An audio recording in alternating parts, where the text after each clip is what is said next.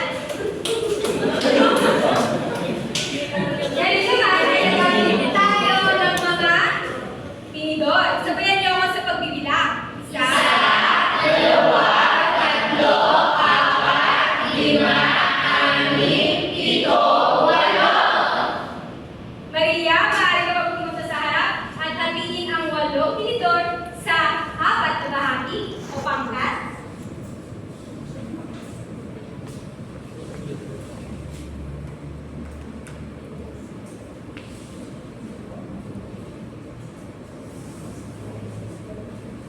Ngayon, suriin natin kung tama ang kanyang sagot. Sabayan niyo ako sa pagbibilang.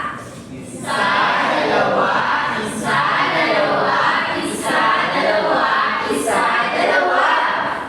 Tama ba ang kanyang kasagutan? Magaling, maaari ka ng buko. Naunawaan niyo ba kung ano ang kalahati at sangkapat? Upang masiguro ko na talagang nakinig kayo sa ating talakayan, meron akong hinihandang pocket chart.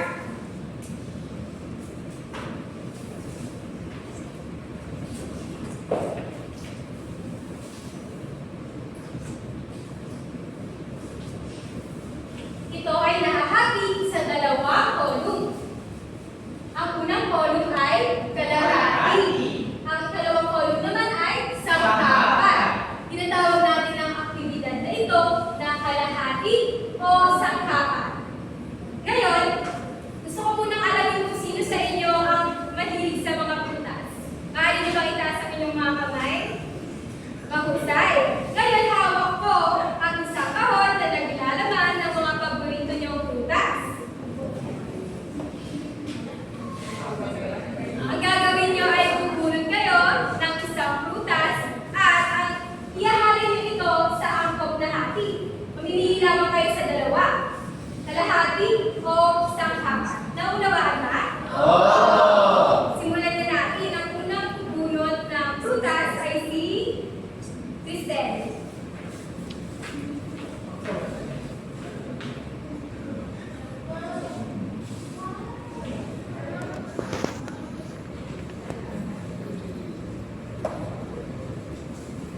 Tama ba ang kanyang sagot? Mahusay. Ang susunod naman ay si Tracy.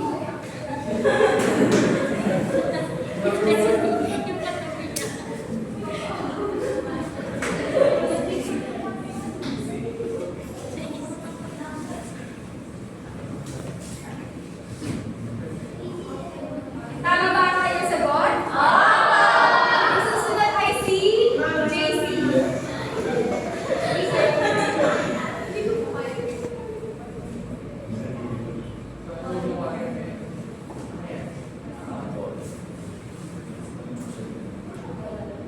Tama ba ang kanyang sagot? Mahusay. Ang susunod naman ay si Andrea.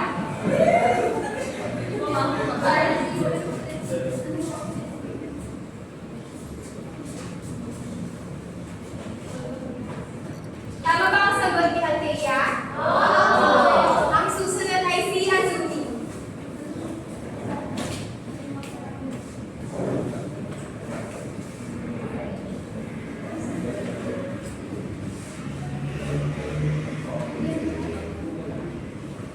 Tama ba ang sagot ni Azumi? Mahusay. Ang susunod naman na pupunod ay si Sunshine.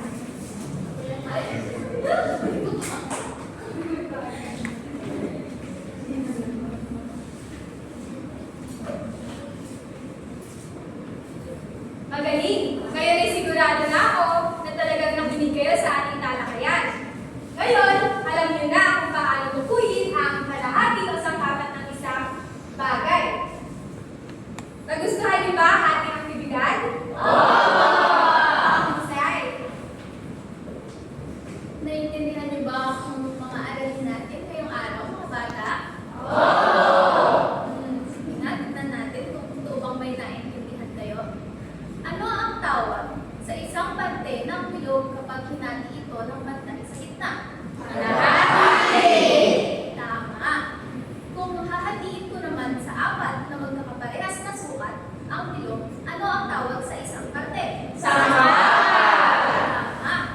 Kung mayroon akong 6 na candy at gusto kong bigyan ng kalahating bilang ang aking kaibigan, ilang candy ang matitira sa akin? Tama. Kung mayroon si nanay na 8 damit at gusto niya itong hatiin sa apat at o gusto niya itong pagtuwalwalayin sa apat na kabinet, ilang damit ang ilalagay niya sa bawat kabinet? Tama. Mukhang naiintindihan niyo nga talaga ang aralin na akin. Mahusay.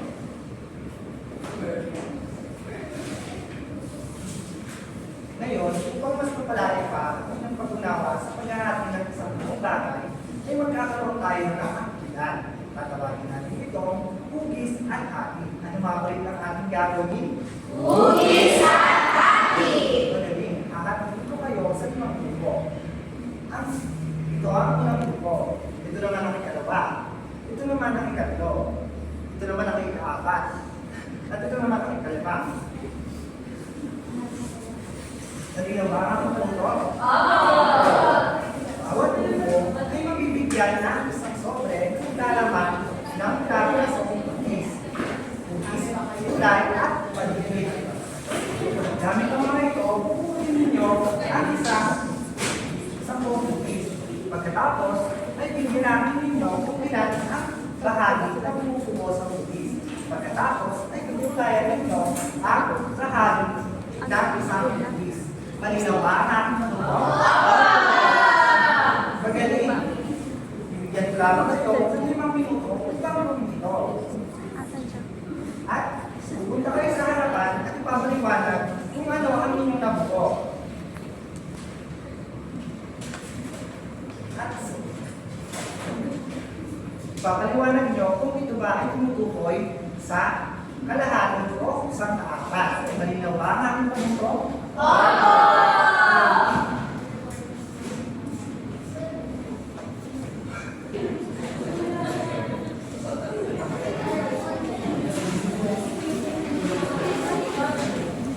Ayaw ko na nabata.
Lobat na to, 10% na lang. 10% din eh.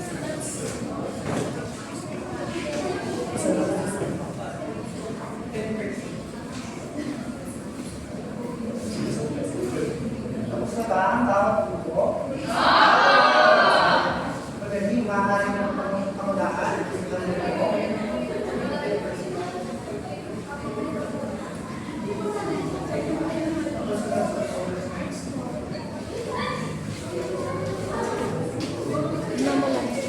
Lagi na siya. Naglalag. Ito po ay tatlong at ito po ay may apat na bahagi at tawag dito ay sangkapan. Magaling, lukman, daming tama. Ang pagkakaroon.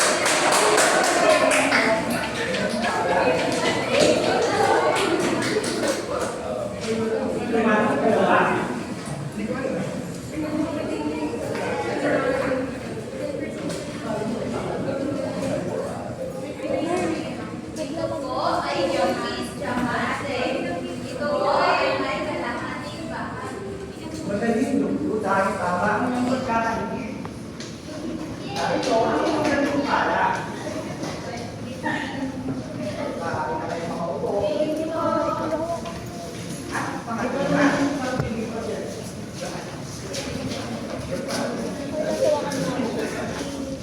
First lady dito. Dito. Ito po ay palihaba. Ito po ay apat na bahagi. Ito ay sa kulay kahit at ito ay sa kapan. Magaling mo. Nagawa niyo ang kapan. Dahil mo ang iyong magaling pala.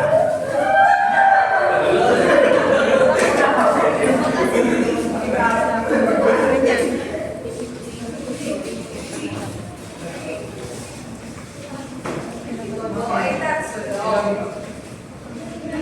Tatanggal ko na ito ay kalahating bahagi. Ito po ay kunulayan namin ng pula. Magaling mo. Tama ang pagkakaroon. Dahil ito ang iyong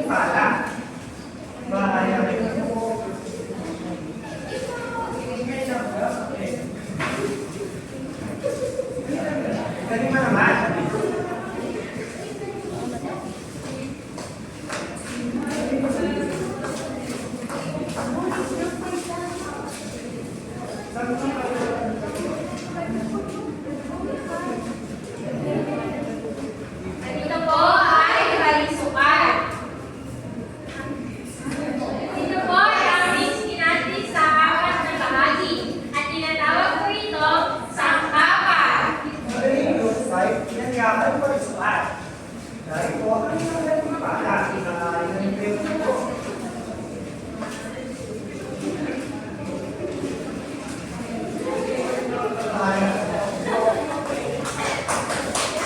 Nagdayakan ko kayo sa ating munting aktibidad.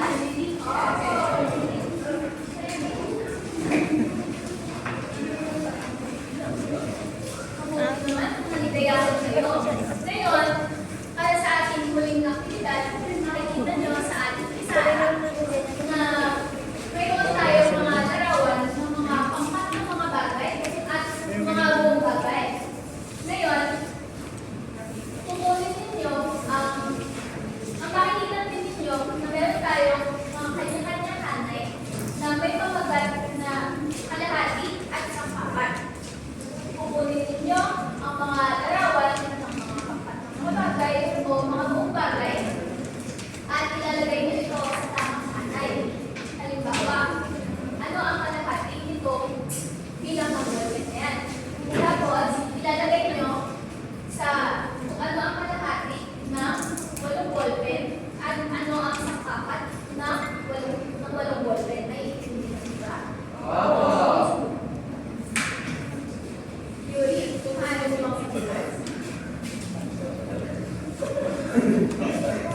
maaari magpapagawa sa inyong magulang o kapatid.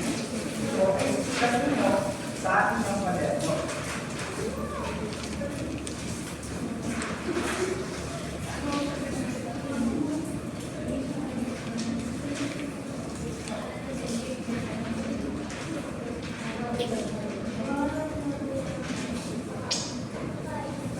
Manunod. Ibuhit ng isang batay, ilagay ang mga sumusunod na bahagi. Bubong, lupan, bintana, hagdan, bakod. Pagkatapos, kumain ang mga ito gamit ang inyong paboritong kulay. Basahin mabuti ang palubong sa ibaba. Bubong, hagdi ang bubong sa dalawang bahagi at kulayan ang kalahati. Pintuan, hagdi ang bubong sa apat at kulayan ang isang bahagi. Bintana, hagdi ang bintana sa apat at kulayan ang isang bahagi.